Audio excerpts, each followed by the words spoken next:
প্রাচীন ভারতের মহান রাজা বিক্রমাদিত্য এবং মহাকবি কালিদাসের এই গল্পটি আমাদের জীবনের এক গভীর সত্য তুলে ধরে। রূপ না গুণ, কোনটি বেশি গুরুত্বপূর্ণ? এই গল্প আমাদের শেখায় সৌন্দর্য চোখে পড়ে, কিন্তু গুণ হৃদয় জয় করে।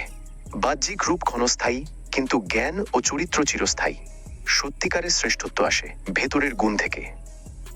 প্রাচীন ভারতের এক গৌরবময় যুগে রাজত্ব করতেন মহান ও ন্যায়পরায়ণ সম্রাট বিক্রমাদিত্য। তার রাজসভা ছিল জ্ঞান, শিল্প ও বিদ্যার এক উজ্জ্বল কেন্দ্র, যেখানে দেশের শ্রেষ্ঠ পণ্ডিতরা সমবেত হতেন। এই রাজসভায় অন্যতম শ্রেষ্ঠ রত্ন ছিলেন মহাকবি কালিদাস। তার জ্ঞান, কাব্যশক্তি ও তীক্ষ্ণ বুদ্ধির জন্য তিনি সকলের শ্রদ্ধার পাত্র ছিলেন। তবে একটি বিষয় প্রায়ই আলোচনায় আসত। রাজা বিক্রমাদিত্য ছিলেন অত্যন্ত সুদর্শন, সুঠাম দেহের অধিকারী, আর কালিদাস ছিলেন গায়ের রং কালো, চেহারায় একেবারেই সাধারণ। একদিন রাজা তার প্রাসাদের অন্তঃপুরে একটি বড় আয়নার সামনে দাঁড়িয়ে নিজের রূপ দেখছিলেন। সোনার অলংকারে সজ্জিত তার রাজকীয় ব্যক্তিত্ব যেন আরও দীপ্তিময় হয়ে উঠেছিল। তিনি নিজের প্রতিচ্ছবি দেখে মুগ্ধ হয়ে বললেন, সত্যি ঈশ্বর আমাকে রূপ, শক্তি, প্রতিভা সবই দিয়েছেন। ঠিক তখনই পাশে বসেছিলেন কালিদাস। তিনি শান্তভাবে রাজাকে লক্ষ্য করছিলেন।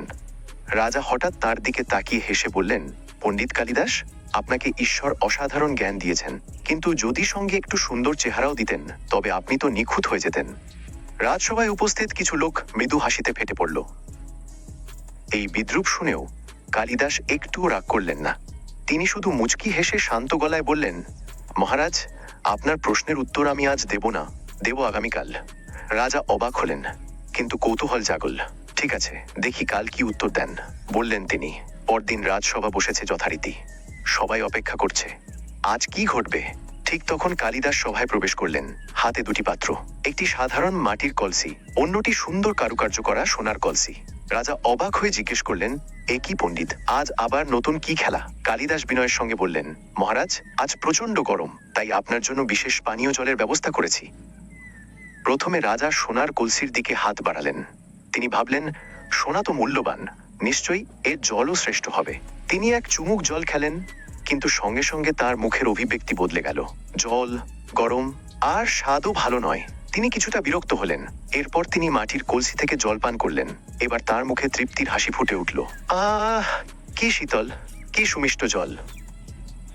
রাজা বিস্মিত হয়ে বললেন, এ কি আশ্চর্য! সোনার কলসির জল এত খারাপ, আর মাটির কলসির জল এত ভালো কেন? সভায় উপস্থিত সবাই কৌতূহলী হয়ে উঠল। কালিদাস ধীরে ধীরে এগিয়ে এসে হাত জোড় করে বললেন, মহারাজ, এটাই আপনার গতকালের প্রশ্নের উত্তর। সবাই চুপ হয়ে গেল। কালিদাস বললেন, সোনার কলসি দেখতে সুন্দর, দামি ও আকর্ষণীয়, কিন্তু তার ভেতরে জলকে ঠান্ডা রাখার গুণ নেই। অন্যদিকে মাটির কলসি দেখতে সাধারণ, এমনকি কিছুটা কুৎসিত, কিন্তু তার ভেতরে রয়েছে জলকে শীতল ও সুমিষ্ট রাখার অসাধারণ গুণ। তিনি আরও বললেন, মানুষের ক্ষেত্রেও তাই মহারাজ। বাইরের রূপ সাময়িক আনন্দ দিতে পারে, কিন্তু মানুষের আসল মূল্য তার ভেতরের গুণ, জ্ঞান ও চরিত্রে।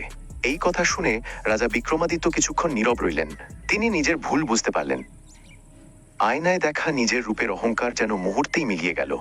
তিনি উঠে দাঁড়িয়ে কালিদাসকে সম্মান জানিয়ে বললেন, পণ্ডিত কালিদাস, আজ আপনি আমাকে এক মহান শিক্ষা দিলেন। সত্যি, রূপ নয়, গুণই মানুষের প্রকৃত পরিচয়। সভায় করতালির ঝড় উঠল। এই গল্প আমাদের শেখায়, সৌন্দর্য চোখে পড়ে, কিন্তু গুণ হৃদয় জয় করে। বাহ্যিক রূপ ক্ষণস্থায়ী, কিন্তু জ্ঞান ও চরিত্র চিরস্থায়ী। সত্যিকারের শ্রেষ্ঠত্ব আসে ভেতরের গুণ থেকে। মাটির কলসির মতো সাধারণ হয়েও যে নিজের গুণে অন্যকে তৃপ্তি দিতে পারে, সেই প্রকৃত অর্থে মহৎ।